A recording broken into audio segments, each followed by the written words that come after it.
is a judge mediator in our Supreme Court Center, so I would like to hear her views also. I have heard to the different views, and I would agree completely to this that a mediator needs to empathize with the parties. When the party has opened up to you in the caucus or singular session, then you need to empathize. You can offer a glass of water, you Yes. can offer her a cup of tea, so that she is composed. And regarding the lawyer, because this can be explained to the party that in mediation, the role of lawyer is not that much active as it is in the court, because it is not an adversarial system. Here, the parties can speak for themselves, and as rightly said, that it is basically depends upon the right of self-determination. So they have to decide for themselves.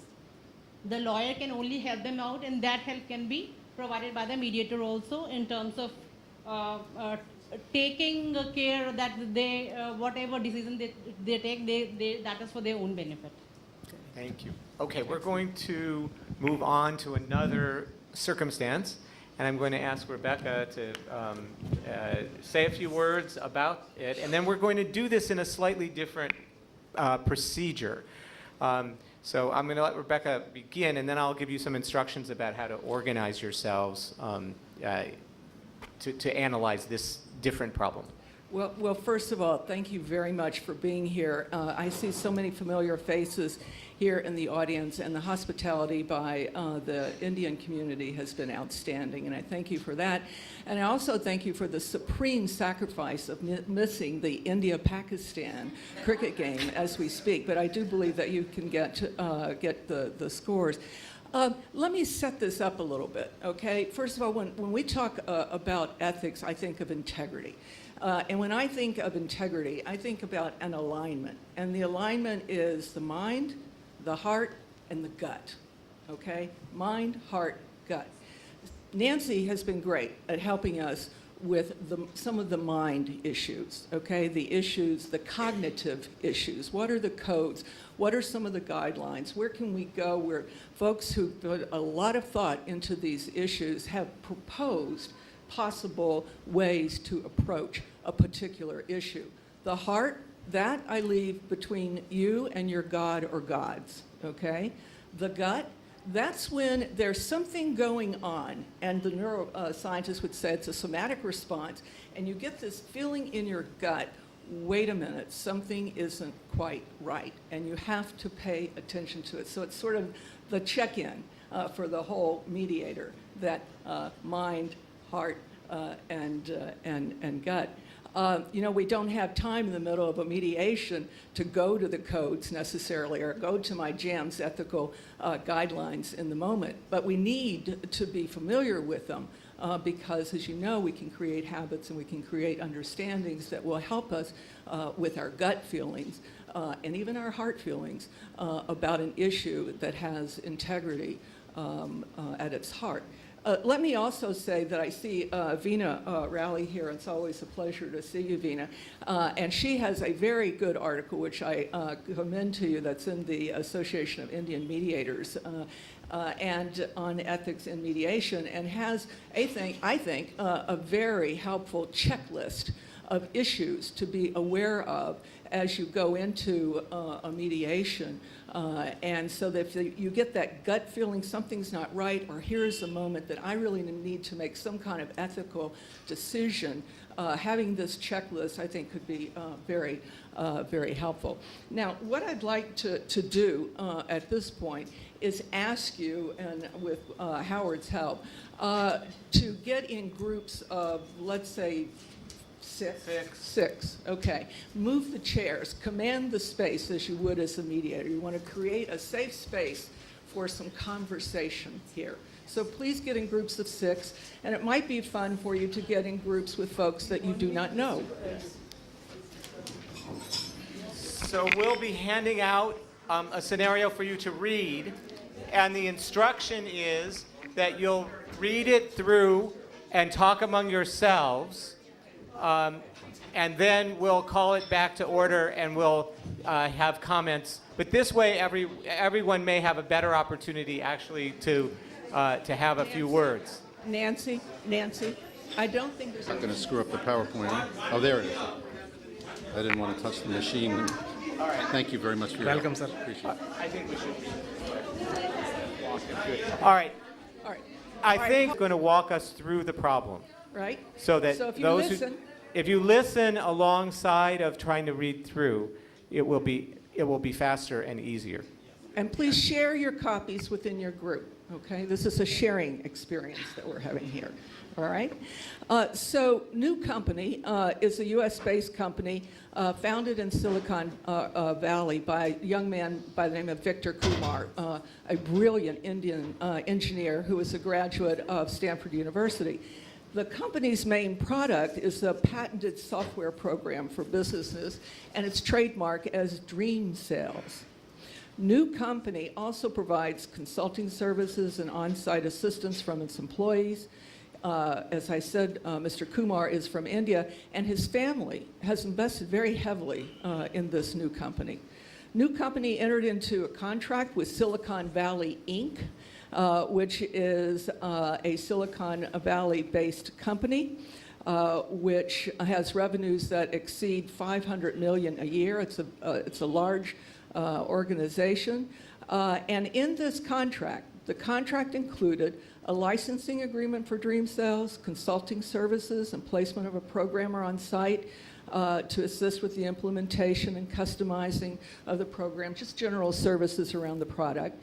And the contract provided for three, among other things, three major things. One, it could be terminated at any time for good cause, including failure of performance. Secondly, there was a mutual non-solicitation provision in the contract. Neither could solicit the other's employees, and there was a liquidated damages provision to secure that provision. Thirdly, the company would receive a certain amount, $250,000 upon signing, and $300,000 thereafter for the 3 years. New Company put a lot of effort into this Silicon Valley company deal because they wanted to build a relationship. They wanted to start. They wanted to build their reputation. They're hoping for future business, and they thought that a good relationship and a good experience with this company would lead to other business within Silicon Valley. Interestingly, Kumar, as I said, he's a very brilliant Indian engineer, so he's already developing a new product that has a great deal of promise. About a year and a half into the 3-year contract, problems arose, and Silicon Valley decided to, or at least was alleged to have arisen, Silicon Valley decided to terminate the contract for failure of performance. The termination was not handled well by Silicon Valley Inc. And by the way, in the real case, even Silicon Valley Inc. admitted that much. Because due to some internal miscommunications, mistakenly, a notice went out via mass email to all Silicon Valley Inc., that company's employees, that Kumar was not permitted on any of its properties. Silicon Valley also solicited and engaged one of New Company's key employees. The Silicon Valley executive, by the way, who was responsible for the termination of this contract, is no longer with the Silicon Valley Inc. We don't know exactly why. We don't know whether or not this was a reason. It's been brought to mediation. Now, Kumar is represented by a lawyer I've named I.M. Crass, okay? And Crass is known in the legal community as highly competitive, belligerent, difficult, unpleasant, but never takes a case to trial. He appeared at the mediation with Kumar. He refused to participate or permit his client to participate in a joint session.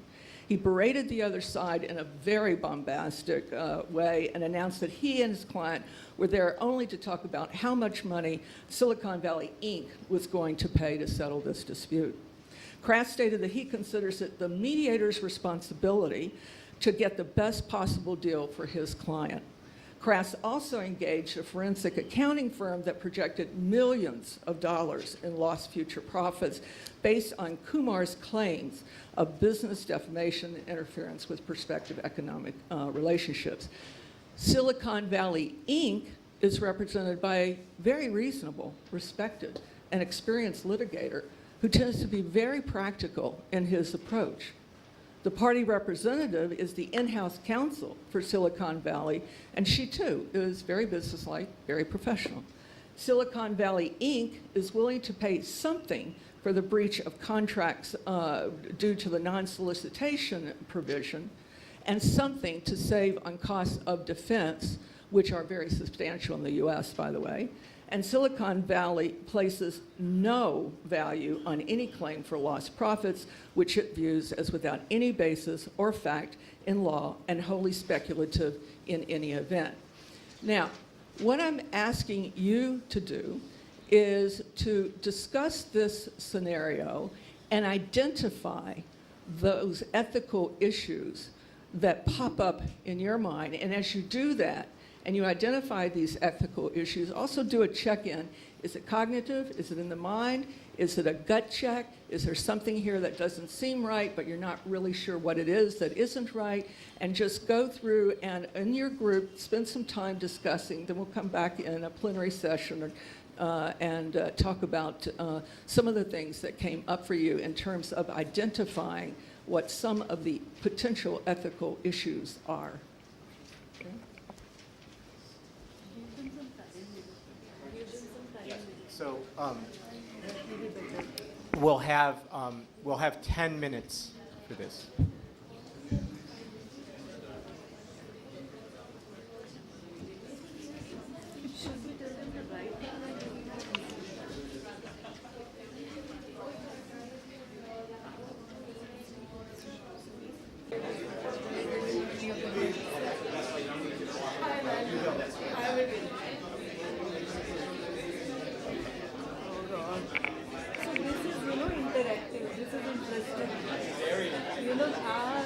This session is the best according to me.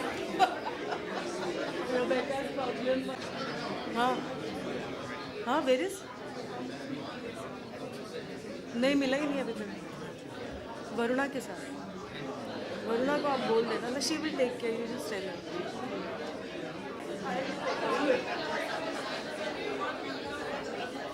All right, I know that this is nowhere near enough time, but we're going to wrap up the discussion and bring things back to the whole group. So and my suggestion you to do is to try to identify an issue. So Nandini is going to walk around and ask one person from each group to report back on the issue that group has identified. There were many issues here, and if another group has already put out your issue, if you have a different one, then you should state a different issue than the one that has already been addressed. And we are running short of time, so we're going to try to do this quickly, and I would ask no speeches, just one person from each group will be speaking, and you're just identifying the issue that you discovered in the problem. Okay. And go ahead. We need the mic. Where's the mic?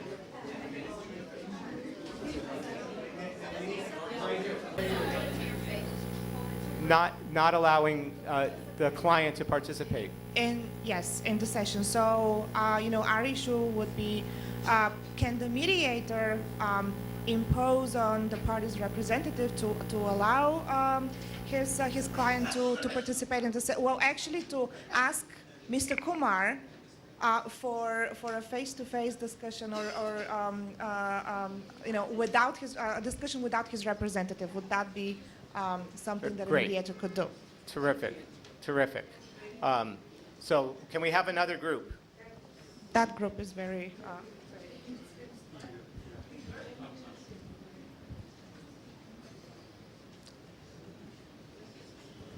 Advocate Cross said that it is a duty of the mediator to get a reasonable compensation or a reasonable deal for his client. A reasonable That it is deal. a responsibility of the mediator to get a good deal for his client, which is not something that that a mediator can be entrusted with. It is something for the parties to work out. All right. Thank you. Moving to the next group.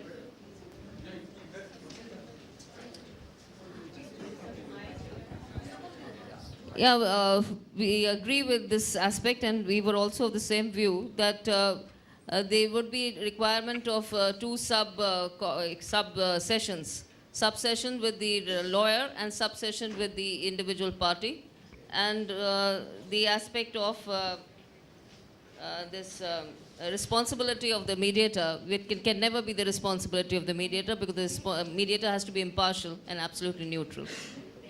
Great. One more, and then we're going to stop and talk for a minute. So one more group right now. Okay. No, let's just do. Yeah, the only point which we could take out of this text given, that how far the mediator can acupuncture the Mr. Kras. I'm sorry, how far the mediator could? Can acupuncture Mr. Kras. If Mr. Kras is handled, then half of the problem would be solved. I'm... Yeah, strategies to have how we focused could listening. handcuff Mr. All right. Mr. Okay. Kras. All right. So let me sort of reflect back some of the concerns I'm hearing, and I realized after I did this, and by the way, this is a very recent case, and I'll tell you how it ended in a minute, but it's very rich. First, there's the issue of self-determination, because the attorney is getting in the way of the client participating fully. This is an issue we all have when we're dealing in legal cultures where we have represented clients at